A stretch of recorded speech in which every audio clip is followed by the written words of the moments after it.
നമ്മളുടെ വീട്ടിൽ കണ്ടും കേട്ടും പരിചയമുള്ള സാധനങ്ങളും ഉപകരണങ്ങളും ഒക്കെ വെച്ചുകൊണ്ട് എങ്ങനെയാണ് വീട്ടിൽ ഭയങ്കര ഹെൽത്തി ആയിട്ടുള്ള അതുപോലെ ബഡ്ജറ്റ് ഫ്രണ്ട്ലി ആയിട്ടുള്ള ടേസ്റ്റി ആയിട്ടുള്ള കടയിൽ നിന്ന് വാങ്ങുന്ന അതേ രീതിയിലുള്ള ഐസ്ക്രീം റെഡിയാക്കി എടുക്കുന്നതെന്ന് നോക്കാം. ആദ്യമായിട്ട് ഐസ്ക്രീം ഉണ്ടാക്കിയെടുക്കുന്ന ഒരാൾക്ക് പോലും അത് പെർഫെക്റ്റ് ആയിട്ട് ചെയ്യാൻ പറ്റുന്ന രീതിയിലാണ് ഞാൻ ഈ വീഡിയോ പ്രിപ്പയർ ചെയ്തിരിക്കുന്നത്. വീഡിയോ സ്കിപ്പ് ചെയ്യാതെ കണ്ടാൽ മതി.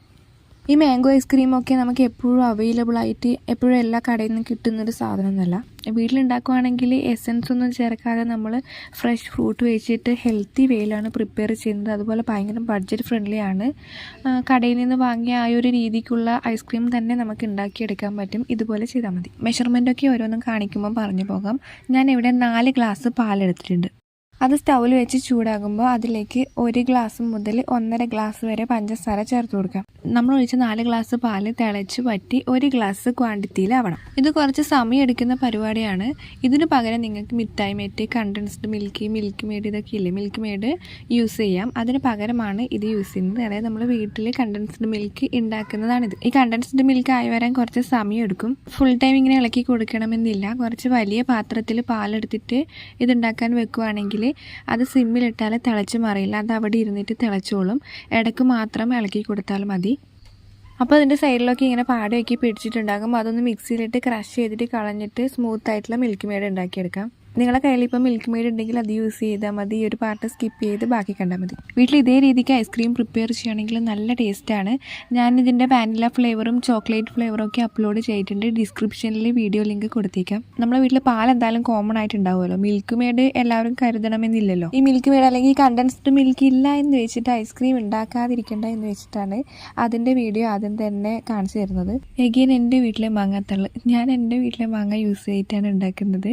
നിങ്ങളെ വീട്ടിലെ മാങ്ങ യൂസ് ചെയ്തിട്ടാണെങ്കിൽ അങ്ങനെ, മീൻസ് നാട്ടിലൊക്കെ കിട്ടുന്ന മാങ്ങ യൂസ് ചെയ്തിട്ടാണെങ്കിൽ അങ്ങനെ ഉണ്ടാക്കാം. കടയിൽ നിന്ന് വാങ്ങുന്നതാണെങ്കിൽ അങ്ങനെ യൂസ് ചെയ്യാം. ഏത് മാങ്ങയാണെങ്കിലും അത് നല്ല മൂത്ത് പഴുത്തിട്ടുള്ളതായിരിക്കണം.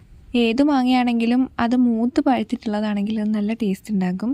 കടയിൽ നിന്ന് ചിലപ്പോൾ മൂക്കുക പോലും ചെയ്യാത്ത മാങ്ങ പഴുപ്പിച്ചിട്ട് നമുക്ക് കിട്ടാറുണ്ട്. അത് മാങ്ങ കഴിക്കാൻ തന്നെ ടേസ്റ്റ് ഉണ്ടാവില്ല. അപ്പോൾ ടേസ്റ്റുള്ള മാങ്ങ വെച്ചിട്ടാണ് നമ്മൾ ഐസ്ക്രീം ഉണ്ടാക്കുന്നുണ്ടെങ്കിൽ ആ ഒരു ടേസ്റ്റ് തന്നെയാണ് നമ്മൾ ഐസ്ക്രീമിന് കിട്ടുക. അപ്പോൾ നമ്മൾ ഇത്രയും കഷ്ടപ്പെട്ട് ഐസ്ക്രീം ഉണ്ടാക്കുന്നതാണല്ലോ. അപ്പോൾ ഉണ്ടാക്കുമ്പോൾ മാക്സിമം മൂത്ത് പഴുത്ത് അല്ലെങ്കിൽ നല്ല ടേസ്റ്റുള്ള മാങ്ങ നോക്കിയിട്ട് തന്നെ ഉണ്ടാക്കാൻ ശ്രമിക്കുക. ഓരോ മാങ്ങക്കും പേരും കാര്യങ്ങളൊക്കെ ഉണ്ടല്ലോ. ഈ മാങ്ങ എൻ്റെ വീട്ടിൽ നിന്ന് ഇവിടുന്ന് മാത്രമേ നമ്മൾ കഴിച്ചിട്ടുള്ളൂ. അതുകൊണ്ട് ഇത് എന്ത് തരം മാങ്ങയാണെന്ന് പറഞ്ഞു തരാൻ എനിക്കറിയില്ല. ഈ ഒരു ടൈപ്പ് മാങ്ങ നിങ്ങൾ എവിടെ നിന്നെങ്കിലും കഴിച്ചിട്ടുണ്ടെങ്കിൽ അത് കമൻറ്റ് ചെയ്യണം. ഈ മാങ്ങയ്ക്ക് എന്താണ് പറയാനൊക്കെ കമൻറ്റ് ചെയ്യണം. മാവും തന്നെ പഴുത്തിട്ട് കിട്ടുവാണെങ്കിൽ ആത്തച്ചക്കയൊക്കെ പോലെ ആ ഒരു പിങ്ക് കളറിലാണ് ഇതുണ്ടാകുക. ഈ യെല്ലോ കളറിൽ പഴുത്ത് വരുന്ന മാങ്ങയല്ല. മാങ്ങ ജ്യൂസ് അടിക്കണം. അത് വെള്ളം ചേർത്തിട്ടല്ല, ഈ മിൽക്ക് മെയ്ഡ് നമ്മൾ ഉണ്ടാക്കി വെച്ചതാണ് ഇതിലേക്ക് ഒഴിച്ചു കൊടുക്കുന്നത്. ഇത് ജ്യൂസ് അടിക്കാൻ ഒഴിക്കുന്നത് കൊണ്ട് ഞാൻ ഇതിൻ്റെ കട്ടകളൊന്നും ആദ്യമേ ഉടച്ച് കളഞ്ഞിട്ടില്ല. അതങ്ങനെ തന്നെയാണ് ഇതിലേക്ക് ഒഴിച്ചു കൊടുക്കുന്നത്. മാങ്ങ നല്ല സ്മൂത്തായിട്ട് തന്നെ ജ്യൂസ് അടിക്കണം. അത് ഫൈബർ ഇല്ലാത്ത നാരില്ലാത്ത മാങ്ങയാണെങ്കിൽ ഇത് സ്മൂത്തായിട്ട് ജ്യൂസ് അടിച്ചാൽ മാത്രം മതി. എന്നാൽ ഇത് ഭയങ്കര നാരൊക്കെയുള്ള മാങ്ങ ആയതുകൊണ്ട് ഇത് അരിച്ചെടുക്കേണ്ടതുണ്ട്. എന്നാലും മാക്സിമം നമുക്ക് പറ്റുന്ന രീതിയിൽ അടിച്ചെടുക്കുക. നാരുള്ള മാങ്ങയാണെങ്കിൽ എന്തായാലും അരിച്ചെടുക്കുക തന്നെ വേണം. കാരണം അത് കഴിക്കുമ്പം അതിൻ്റെ ഒരു ഐസ്ക്രീമിൻ്റെ ഒരു സ്മൂത്ത്നെസ് നഷ്ടപ്പെടാൻ ചാൻസ് ഉണ്ട്. അതുകൊണ്ട് ഈ മാങ്ങ ഞാൻ അരിപ്പയിലിട്ടിട്ട് നന്നായിട്ട് അരിച്ചെടുക്കുന്നുണ്ട്. ഇതിൽ വെള്ളമൊന്നും ചേർക്കാൻ പാടില്ല. അന്നേരം നിങ്ങൾ ഐസ്ക്രീമിൻ്റെ ഒരു സ്ട്രക്ചർ, ക്രിസ്റ്റൽസ് എല്ലാം ഫോം ചെയ്ത് ഐസ്ക്രീമിൻ്റെ സ്ട്രക്ചർ നഷ്ടപ്പെടും. അതുകൊണ്ട് ഇതിൽ വെള്ളം ചേർക്കാൻ പാടില്ല.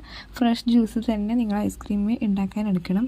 മാങ്ങയുടെ ഫ്രഷ് ജ്യൂസ് റെഡി ആയിട്ടുണ്ട്. ഇനി നമുക്ക് വിപ്പിംഗ് ക്രീമിലോട്ട് പോകാം. ഞാനിവിടെ ഫിയോണയുടെ വിപ്പിംഗ് ക്രീമാണ് എടുക്കുന്നത്. ഇത് മധുരമുള്ള വിപ്പിംഗ് ക്രീമാണ്. ഞാൻ മിക്കവാറും ഫിയോണയുടെ വിപ്പിംഗ് ക്രീം തന്നെയാണ് യൂസ് ചെയ്യാറ്. ഇതൊരു 150 രൂപയ്ക്കൊക്കെ നിങ്ങൾക്ക് ലഭിക്കും. ഇത് ഫ്രീസറിലാണ് ഞാൻ സൂക്ഷിക്കാറ്. ഇത് ക്രിസ്റ്റൽസോട് കൂടെ തന്നെയാണ് ഞാനിത് വൈപ്പ് ചെയ്യാൻ എടുക്കുന്നത്. ഇത് മിക്സി യൂസ് ചെയ്തിട്ടും വൈപ്പ് ചെയ്തെടുക്കാം. ഹാൻഡ് വിസ്ക് കൊണ്ടും വൈപ്പ് ചെയ്തെടുക്കാം. അതുപോലെ പിന്നെ ഇലക്ട്രിക് ബീറ്റർ യൂസ് ചെയ്തിട്ടും എടുക്കാം. ഞാനിവിടെ വിസ്ക് യൂസ് ചെയ്തിട്ടാണ് കാണിക്കുന്നത്. ബീറ്റർ കൊണ്ടാണെങ്കിൽ പിന്നെ ഇത് മെൽട്ടായതിന് ശേഷം ബീറ്റ് ചെയ്താൽ മതി. വിസ്ക് കൊണ്ടാകുമ്പോൾ കുറച്ചധികം സമയം വേണ്ടതുകൊണ്ട് ടെമ്പറേച്ചർ കൂടി പോകാതിരിക്കാൻ വേണ്ടിയിട്ടാണ് ഞാൻ ഈ ക്രിസ്റ്റലോട് കൂടി തന്നെ എടുക്കുന്നത്. വിസ്ക് വെച്ച് ബീറ്റ് ചെയ്യുമ്പോൾ കുറച്ച് സമയം എടുക്കുന്നതിനാൽ തന്നെ നമ്മൾ മടിയിലൊന്ന് വെച്ചിട്ട് ബീറ്റ് ചെയ്യരുത്. ടൈലോ അല്ലെങ്കിൽ സിമെൻറ്റിൻ്റെയോ ഒക്കെ തട്ടിൽ വെച്ചിട്ട് പ്രതലത്തിൽ വെച്ചിട്ട് അല്ലെങ്കിൽ ഐസ് വാട്ടറിലൊക്കെ വെച്ചിട്ട് ബീറ്റ് ചെയ്യാൻ പാടുള്ളൂ. ഇത് ടെമ്പറേച്ചർ കൂടിയാൽ പതഞ്ഞ് വരില്ല, നമ്മുടെ ഐസ്ക്രീം ഉണ്ടാക്കലൊക്കെ ഫെയിലായിപ്പോവും.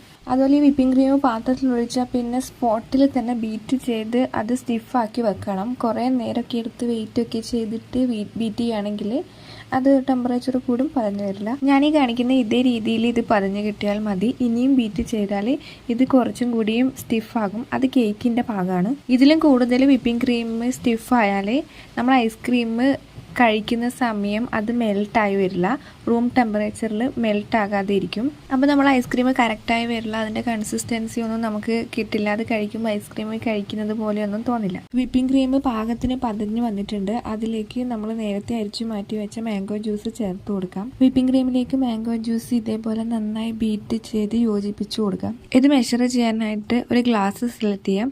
ആ ഗ്ലാസ്സിൽ 2 ഗ്ലാസ്സാണ് വിപ്പിംഗ് ക്രീം എടുത്തിട്ടുള്ളത്. ആ വിപ്പിംഗ് ക്രീം പതഞ്ഞു വരുമ്പോൾ അതിന് ഡബിൾ ആകും. അതിലേക്ക് വെള്ളമൊന്നും ചേർക്കാതെ കണ്ടൻസ്ഡ് മിൽക്ക് മാത്രം ചേർത്ത് അരിച്ചെടുത്ത മാംഗോ ജ്യൂസ് 1 ഗ്ലാസ് മുതൽ 1.5 ഗ്ലാസ് വരെ ചേർക്കാം. ഐസ്ക്രീം കഴിക്കുമ്പോൾ മാംഗോ പീസസ് ബൈറ്റ് ചെയ്യാൻ വേണ്ടിയിട്ട് 1/2 ഗ്ലാസോളം ചെറിയ ക്യൂബ്സ് ആയിട്ട് അരിഞ്ഞ നല്ല പഴുത്ത മാങ്ങ കഷ്ണങ്ങളും ചേർത്ത് കൊടുക്കാം. അപ്പോൾ നമ്മൾ ഏത് മാങ്ങയാണോ യൂസ് ചെയ്തിരിക്കുന്നത് ആ മാങ്ങയുടെ ഫ്ലേവറുള്ള ഐസ്ക്രീമാണ് കിട്ടുന്നത്.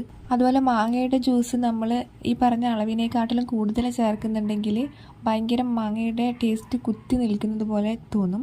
അപ്പോൾ വിപ്പിംഗ് ക്രീമും മാംഗോയും ഈക്വൽ, അല്ലെങ്കിൽ വിപ്പിംഗ് ക്രീം കൂടുതൽ മാംഗോ ജ്യൂസ് കുറവ്, ആ രീതിക്ക് ചെയ്യുന്നതായിരിക്കും നല്ലത്.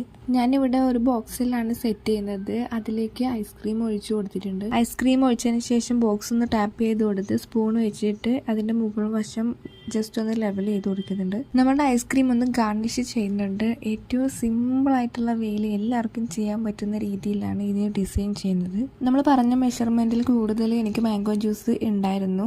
അപ്പോൾ അത് കുറച്ച് സ്പൂണിൽ കോരിയിട്ട് ഇതേ രീതിക്ക് ഒഴിച്ചു കൊടുക്കണം. പിന്നെ ഒരു ടൂത്ത് പിക്കോ ഇനി ഒന്നും ഇല്ലെങ്കിൽ ഒരു ഈർക്കുള്ളിയോ സ്പൂണോ എന്തെങ്കിലും ഒരു പോയിൻറ്റഡ് ആയിട്ടുള്ള എഡ്ജുള്ള എന്തെങ്കിലും എടുത്ത് ഇതേ രീതിക്ക് ഷേപ്പ് ചെയ്തു. ജെൻറ്റിലായിട്ട് ഇതേപോലെ റിപ്പീറ്റഡ് ആയിട്ട് വരഞ്ഞു കൊടുക്കുമ്പോൾ നമുക്ക് ഒരു വെറൈറ്റി ആയിട്ട് കാണാൻ നല്ല ഭംഗിക്ക് ഇതേപോലെ ഒരു ഡിസൈൻ കിട്ടും. അപ്പോൾ നമ്മൾ ഐസ്ക്രീം റെഡി ആയിട്ടുണ്ട്. അതിനൊരു സിമ്പിളായിട്ട് എന്നാൽ കാണാൻ ഭംഗിയുള്ള വൈറ്റ് ആൻഡ് യെല്ലോ കളറുള്ള ഡിസൈൻ കൊടുത്തിട്ടുണ്ട്. ഇനി നമുക്കിത് ഫ്രീസ് ചെയ്യാണ് വേണ്ടത്. നമ്മുടെ ട്രേക്ക് അടപ്പുണ്ടെങ്കിൽ അത് തന്നെ അടച്ചു വെക്കാം, അല്ലെങ്കിൽ അലൂമിനിയം ഫോയിലോ അല്ലെങ്കിൽ എന്തെങ്കിലും സാധനം വെച്ചിട്ട് അടച്ചു വെച്ചതിന് ശേഷം മാത്രം ഫ്രീസറിൽ വെച്ചാൽ മതിയേ. ഐസ്ക്രീമിൻ്റെ ആ ഒരു കറക്റ്റ് കൺസിസ്റ്റൻസിലൊക്കെ നിങ്ങൾക്കിത് കിട്ടണമെങ്കിൽ കുറച്ച് അവേഴ്സ് കൂടി ഇനി വെയിറ്റ് ചെയ്യേണ്ടതുണ്ട്. ഐസ്ക്രീം ഫ്രീസറിൽ വെച്ചതിന് ശേഷം മാക്സിമം ഏറ്റവും കൂടുതൽ തണുപ്പ് കിട്ടുന്ന മോഡിലേക്ക് ആക്കി വെക്കണം. ഇത് നല്ല തണുപ്പിൽ ഓവർനൈറ്റും കഴിഞ്ഞതിന് ശേഷമാണ് ഞാൻ എടുക്കുന്നത്. അപ്പോൾ നല്ല കട്ടിയായിട്ടുണ്ടായിരുന്നു. അപ്പോൾ ഇത് സ്കൂപ്പ് ചെയ്യാനൊക്കെ പറ്റാത്ത രീതിയിലായിട്ടുണ്ടായിരുന്നു. പിന്നെ കുറച്ച് നേരം മെൽറ്റ് ആകാൻ വേണ്ടി വെയിറ്റ് ചെയ്തപ്പോൾ അതിൻ്റെ കൺസിസ്റ്റൻസിക്ക് ഓക്കെ ആയി. കടയിൽ നിന്നൊക്കെ നമുക്ക് ഐസ്ക്രീം തരുമ്പോൾ അവർ സ്കൂപ്പ് ചെയ്യുന്ന അതുപോലെ നമുക്കിത് എടുക്കാൻ പറ്റുന്നുണ്ട്. ഞാൻ ഐസ്ക്രീം സ്കൂപ്പ് ചെയ്യുന്ന ഒരു സ്പൂണൊന്നും വാങ്ങിയിട്ടില്ല. കറിയൊക്കെ കോരുന്ന ഈ സ്പൂൺ വെച്ചിട്ട് തന്നെയാണ് ഞാനിത് സ്കൂപ്പ് ചെയ്തെടുക്കുന്നത്. എന്നിട്ട് പോലും ഇത് ഐസ്ക്രീം പോലെ പെർഫെക്റ്റ് ആയിട്ട് കിട്ടിയിട്ടുണ്ട്. ഐസ്ക്രീം ടേസ്റ്റിൻ്റെ കാര്യത്തിൽ ഒരു രക്ഷയില്ല, സൂപ്പറായിട്ടുണ്ട്. അതുപോലെ എൻ്റെ വീട്ടിൽ ഈ മാങ്ങ ജ്യൂസ് അടിക്കാം, മിൽക്ക് ഷേക്കൊക്കെ അടിക്കാൻ വേണ്ടിയിട്ട് പറ്റിയ സ്യൂട്ടബിൾ ആയിട്ടുള്ളൊരു ടേസ്റ്റ് ഉള്ളതാണ്. അതും കൂടി ആകുമ്പോൾ ഇതൊരു മിൽക്കിൻ്റെ ടേസ്റ്റിലാണല്ലോ ഐസ്ക്രീം വരുന്നത്. അപ്പോൾ അതുമായിട്ട് ഇത് ഭയങ്കരമായിട്ട് കോമ്പിനേഷൻ പോകുന്നുണ്ട്. അതുകൊണ്ട് ഒരു എക്സ്ട്രാ ടേസ്റ്റുള്ള ഐസ്ക്രീം ആയിട്ടുണ്ട്. എല്ലാവരും ട്രൈ ചെയ്ത് നോക്കണം. വീട്ടിൽ മാങ്ങയൊക്കെ കിട്ടുമ്പോൾ വിപ്പിംഗ് ക്രീമൊക്കെ വാങ്ങിയിട്ട് വന്ന് ഐസ്ക്രീം ഉണ്ടാക്കുമ്പം ഒന്നും കൂടിയും കണ്ടു നോക്കാൻ വേണ്ടിയിട്ട് ചാനൽ ഒന്ന് സബ്സ്ക്രൈബ് ചെയ്ത് വെക്കണം. നിങ്ങളുടെ അഭിപ്രായങ്ങളും നിർദ്ദേശങ്ങളും അതുപോലെ സംശയങ്ങളും എല്ലാം കമൻറ്റ് ബോക്സിൽ അറിയിക്കാൻ മറന്നു പോകരുത്. അടുത്ത മറ്റൊരു നല്ല വീഡിയോ ആയി വീണ്ടും കാണാം.